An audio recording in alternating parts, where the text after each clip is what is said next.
Ladies and gentlemen, this is Joe's Classic Video Games back with another cool pinball repair video for you today. We are working on this Williams Firepower 2 pinball machine.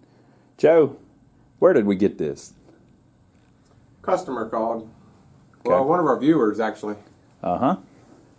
I don't remember what he said was wrong with it, but It won't quite boot all the way, I think he said. either way, it's broke. It's broke. So I told him to bring it down and drop it off, and I'd have you fix it. Yep. So it has made it to the shop. Now, Joe, did you break the back glass? No, he left that home, so I wouldn't break it. Okay. So this is a Firepower 2. He kept the back glass of the house so that there wouldn't be any incidences of breakage. So we've got the game here. We're going to fix it and then get it back to the guy. Now, this particular one, the cabinet's in pretty nice shape. The playfield has some wear on it. But he doesn't really want us to do much to the playfield, I don't think, does he, Joe? I think he wanted new rings, though. Just a few. He said the ones that were. He wants us to do a light shop on the playfield. So it's got wear and stuff. But he likes to play it, you know, so he doesn't really want to, he doesn't want us to repaint it or anything like that and take the time to do that. But we'll see plenty of it whenever we're playing it and stuff, because we'll have to test play it. It also has, I believe those are the plastics from Flash. Not from Firepower 2, but the original ones probably broke, and so they were able to get their hands on some Flash slingshot plastics and put them in there. He said too that he did something with wood on the flipper to make the flipper work better with wood, and said to leave it. He was very proud of that, apparently. He's very specific not to mess with it, so we're not going to mess with it. So whenever he brought it to us, the head was off of it. So we're going to put the head, we've got it back on it, but we need to plug it all up. So we're going to plug it all up, and then we'll try testing it out and just see if it does anything. He said it kind of tries to boot, but never kind of quite does its thing. So we'll figure out what's going on with it. But he doesn't want us to do extensive shop work. He wants us to just get it running for him, basically. So we'll plug some stuff in, and then let's look in the back box and see how that looks. Okay, folks, so there's some little latches here on this model. This for a few of these games that Williams made, where you can take the speaker board down. And then there was a whole bunch of different plugs because the head had been removed, so we plugged all those back in. It wasn't that big of a deal. The gentleman was nice enough to put little tags on it so you could match them up by number. But everything's cool. On these two, you got to remember that there's a couple of wires that go on this wing nut. It tells you about right there.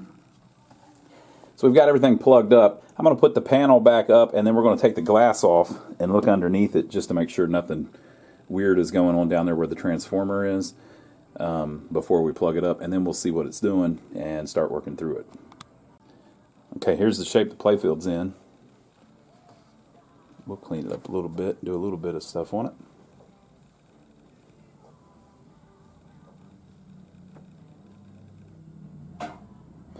It has seen some wear, probably because it's fun. What do you think, Joe? Does it look fun to you? Boy, it looks real fun. It looks fun to me. Okay, so underneath the playfield, they have the transformer on this generation. So the transformer's back here. They have this big grate over it. There's really not that much down there to service. It's just I like to check just to make sure nothing metal is falling down and is shorting something. So everything looks good. There's a couple transformers. You have this one fuse here. Some stuff laying over here. We'll clean up a little bit. But everything looks good. So we can probably turn it on. Now, we have found the guy's thing that he made for the flipper. Let me set this up so you can see it. You're going to love this. I have never seen anything like this in my life in a pinball machine, but he was very clear whenever he dropped it off not to mess with it, and that it worked, and he liked it, so leave it alone. So that's what we're going to do. So basically, it looks like maybe he couldn't get the coil stop to tighten. Maybe the base was stripped out there, so he just put a clamp on it. Made a little clamp with wood and a bolt. And there it is. So that's interesting. All right, so that's that. And then on this side, it looks like the end of stroke switch, the wires have been replaced with some curly ones. Same thing, doesn't really hurt anything. That would be fine. And then it joins the old wire here. So yeah, I don't see that too often. Cool. What do you think, Joe? You know what they say. What? If it works, is it really a dumb idea? Exactly. Okay, so I'm going to clean up a little bit of that stuff in the back corner there, and then we'll turn it on and see what she's doing. Okay, folks, we're ready to try to turn it on. See what happens.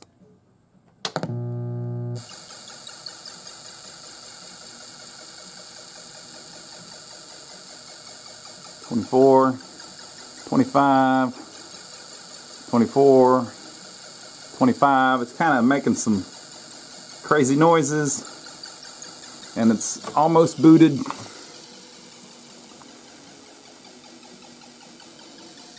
Track mode's kind of trying to do some stuff, but not quite.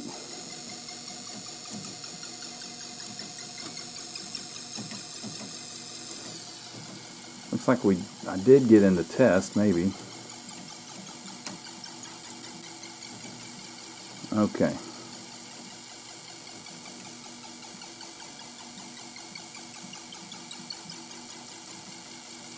We're going backwards through all the tests. Okay. Okay, so she has booted, kind of. So it was kind of like stuck half in, half out of test. Now she's booted.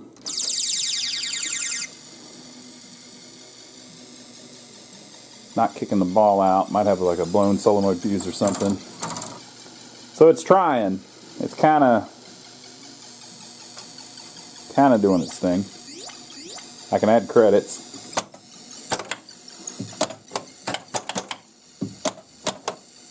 Flippers work. It's not kicking the ball out. Okay, playfield solenoids aren't working.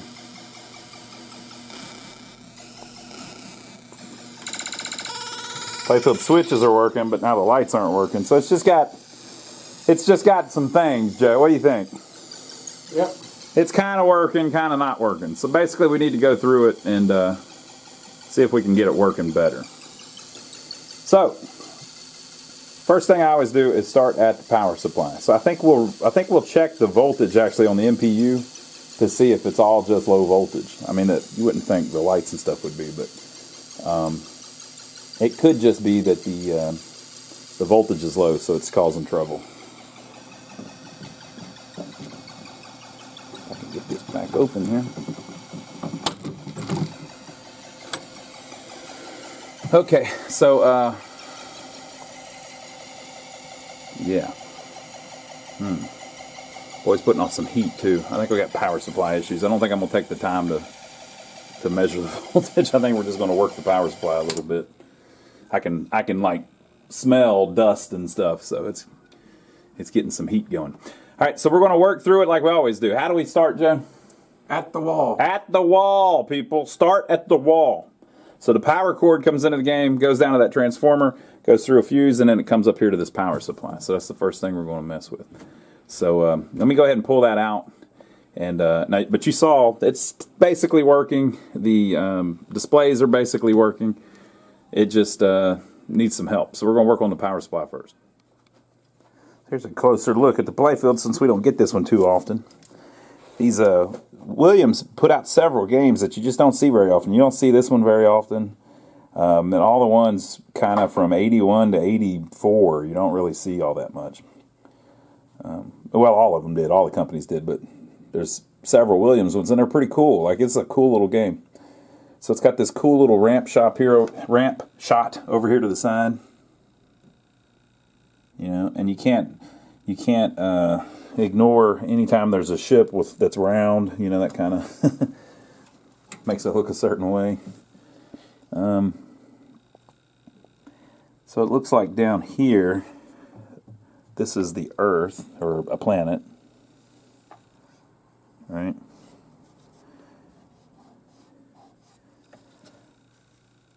You know what? That's not even wear. That's how it's designed. If you look, yeah, see how it's under the Mylar?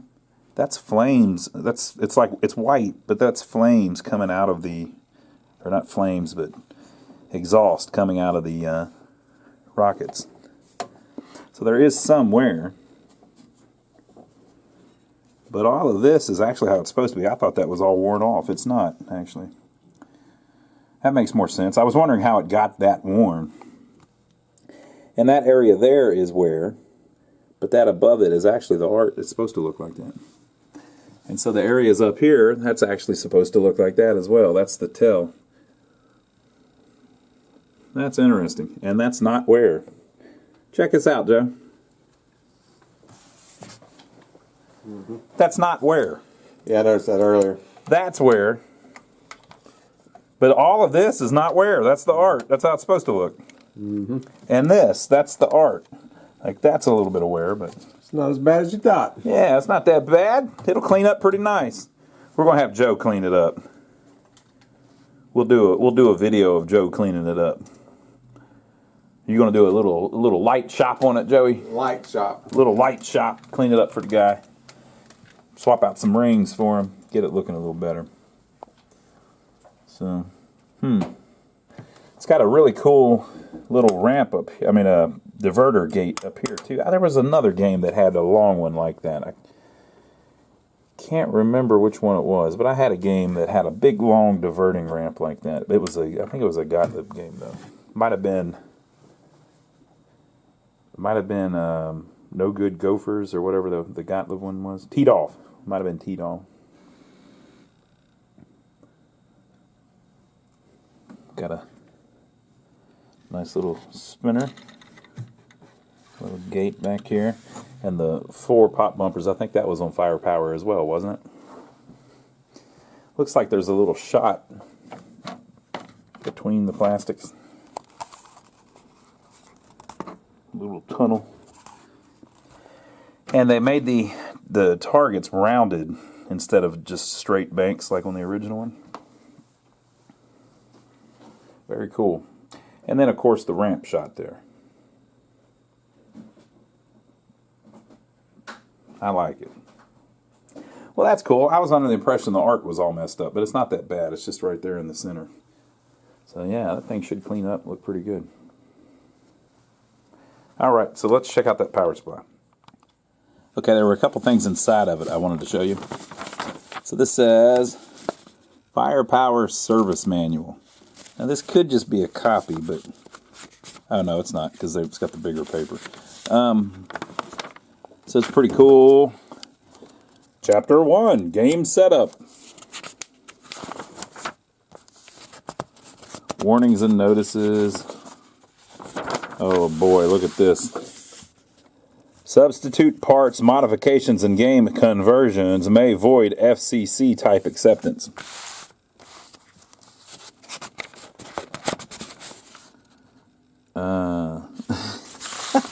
Whatever, worried. Since this game is protected by federal copyright, trademark, and patent laws, so-called game conversions may be illegal under federal law. If you didn't know, there were some companies that made entire kits to put in a pinball machine to change it into another game. You wouldn't think they'd go through all that trouble, but they did. Whenever Stern went out of business, around this time, by the way, he started a company that made kits. So they would send you a back glass, a ROMs for the MPU board, and I guess maybe the soundboard, and a playfield. And so you would take an existing game, change the playfield, change the ROMs on the MPU, put a new back glass on it, and you'd have a brand new, different game. I've never seen one. I've seen pictures of them. It didn't really work because you can imagine how expensive that would be to send an entire new playfield. So that's pretty cool. And so in here it has all of the schematics and everything. And so some of the pages actually fold out, which is why I don't believe this is a copy. It's just too well made to be a copy. So here is the power supply that we were just messing with. Okay, so I wanted to show you that general illumination stuff, if it's even listed on this. Yeah, here we go. So the power comes in, and then it can be turned on and off by this relay.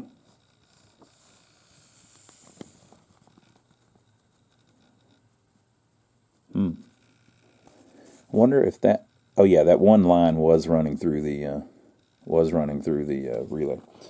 Okay, so there is actually no fuse on the correct power supply. So I'll bet that one had been swapped out, or it's just a more modern, slightly older version or whatever. So that's pretty cool. It's got the original manual in it. And then here's something that's going to be even more cool. You're going to love this.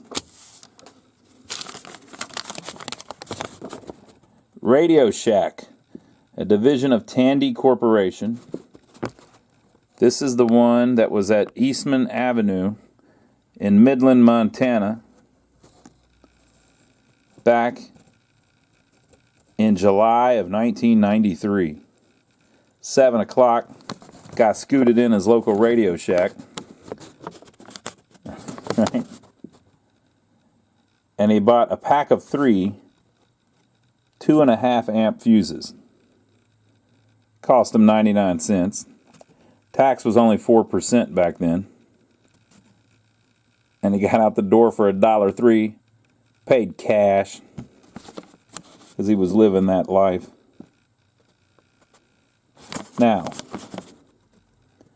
a pack of 3 2.5 amp fuses.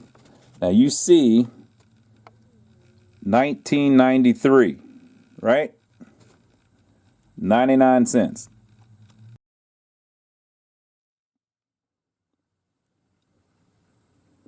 This was down inside the cabinet.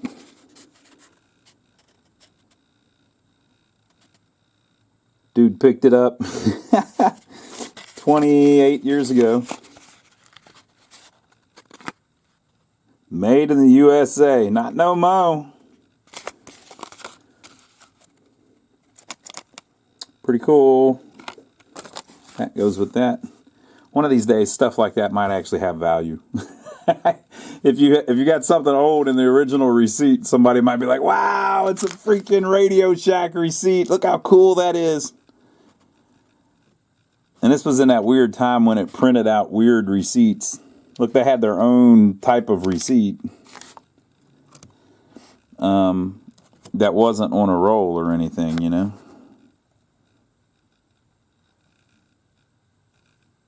Let's see what the back says. Limited warranty, limitation of liability, and software license. Okay, I'll show it to you, and then you can read it yourself if you want. If you put it on still frame. I mean, if you pause the video.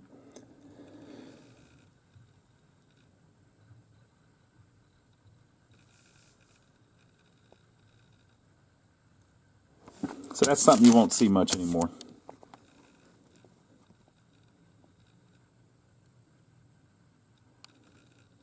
Pretty cool. Thought you might enjoy that. Okay, so here is our power supply. This area up here is the high voltage for the displays. Okay. This big cap here is the filter cap for the 5 volt. A lot of times these are still fine. Apparently the spray stuff was really nice stuff. But if I've got one, I think I might go ahead and swap it. But we'll see. You got your fuses, and then check this out. There is a fuse down here for the general illumination, which burns up a lot. The connector gets a lot of amperage going through it, but they've put a jumper over the fuse. I don't think that's really that great. So we might take away that little mod. But it all doesn't look too bad. This jumper on the back, one of these you actually need, but we'll check it out to make sure it's doing what I think it is. But we don't want to jumper over a fuse, so we'll see. And I'm going to resolder the connectors. Looks like someone's already done that, but we'll touch it up a little bit. And I'm going to change at least the small caps. All right. So let me get started on that, and we'll see what we run in. Okay, folks. So hopefully we've got it rock steady now. Rock steady's on the radio. Can you hear it?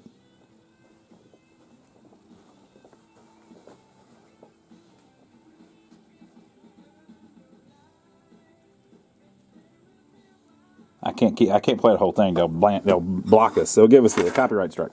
Okay, so we replaced all the capacitors. Even the big one, I had some of those. The little thing. So I replaced the connector here because it was burnt. Having some issues. Okay. Now, the jumper, I forgot that they upgrade some of these. This has an upgraded general illumination circuit. So the way they used to work was the general illumination comes into the board here, goes through a fuse, and then goes out on 4 different lines here, and then the other 4 lines are the ground or whatever. Okay, so there was a fuse here to hold it, or to fuse all of those GI circuits. So they have a jumper over the fuse on both sides. Okay, but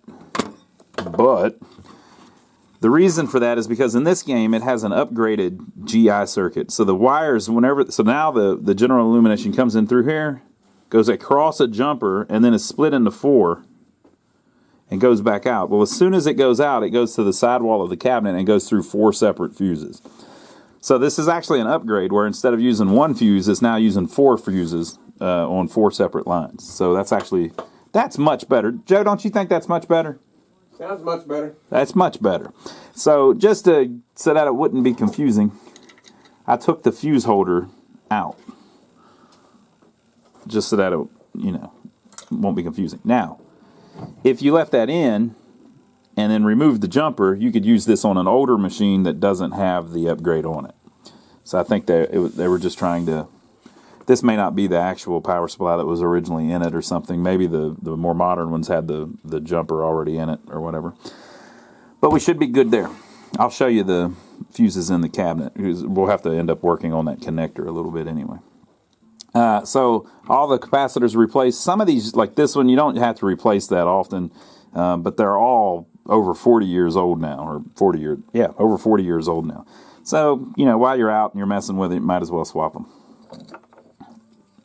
This one was from the 43rd week of 1981, so not quite 40 years. But since we were having problems with the where it kind of looked like there might be a problem with the 5 volts, which runs all of the ICs on the MPU.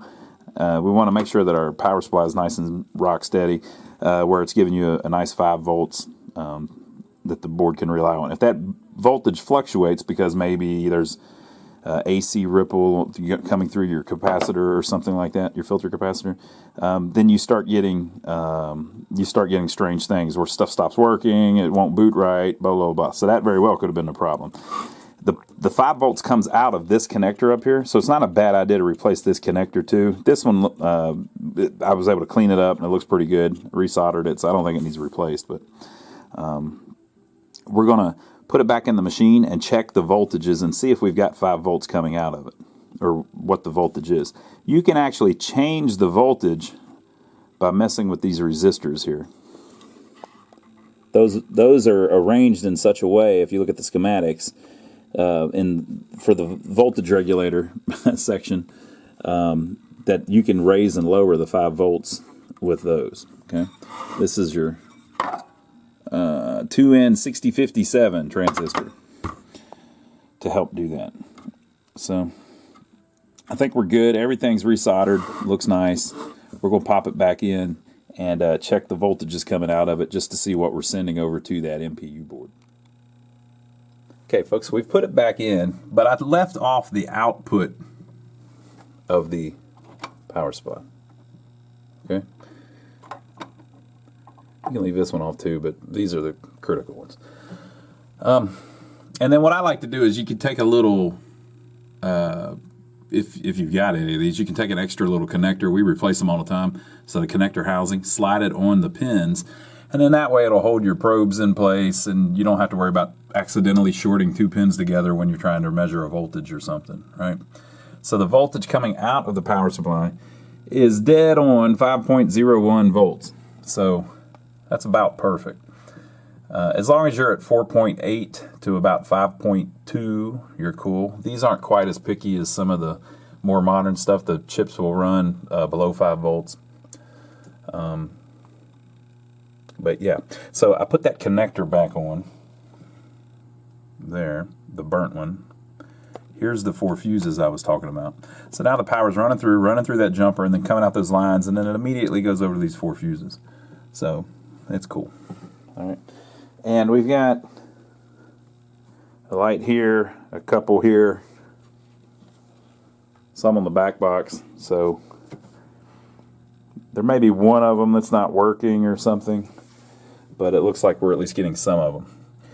So the next thing I'm going to do, since we've got the 5 volts, we know that's cool, and I checked the voltage for the displays, they're fine too. I'm going to replace that connector while I'm in here.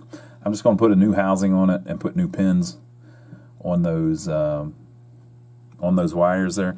And again, that's just for the general illumination. If that's not plugged in, you just don't have any play-filled display lamps, the ones that are always on.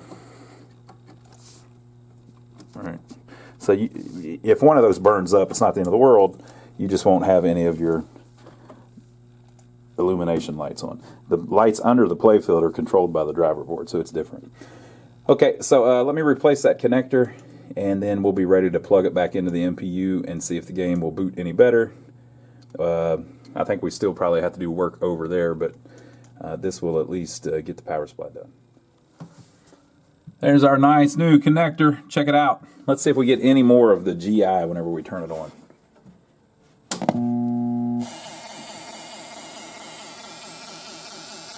It's Christining itself a little bit. It's trying.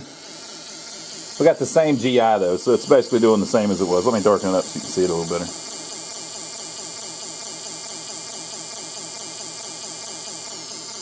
So we've got lights over here, some lights over here, and lights on the back box. So we got, I think just a ton of the bulbs are burnt out is the deal.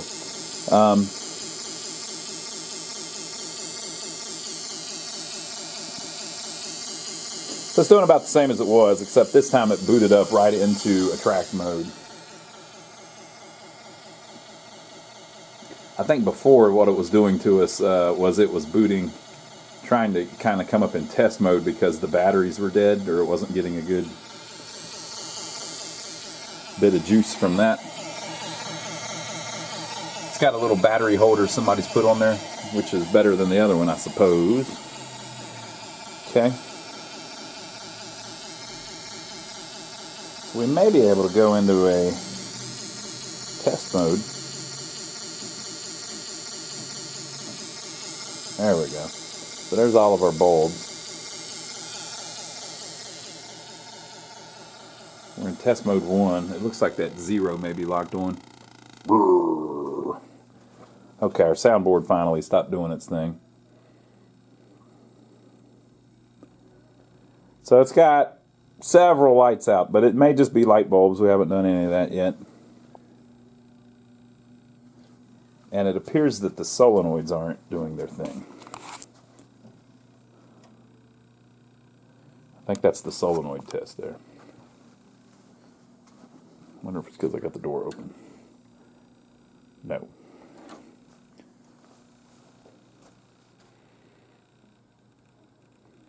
So we'll have to work on the solenoids, figure that out.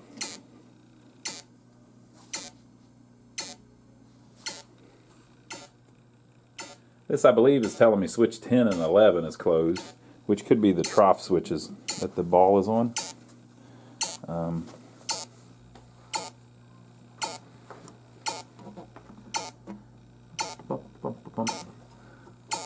Well, it's down in there. I can't get to it to spin them out.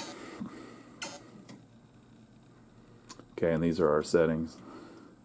So once you go all the way through the settings, it'll boot again. Okay, so the solenoids aren't working unless we left something disconnected. I don't believe we did, though.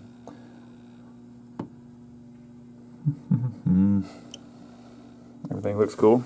All right, well, that'll be on the next video because it's obviously not ready to go yet. All we did was work the power supply a little bit. So next video, we'll take out the MPU board and the driver board, do a little work to them, replace those batteries so it boots up in a tract every time instead of just sometimes. And we'll take it from there.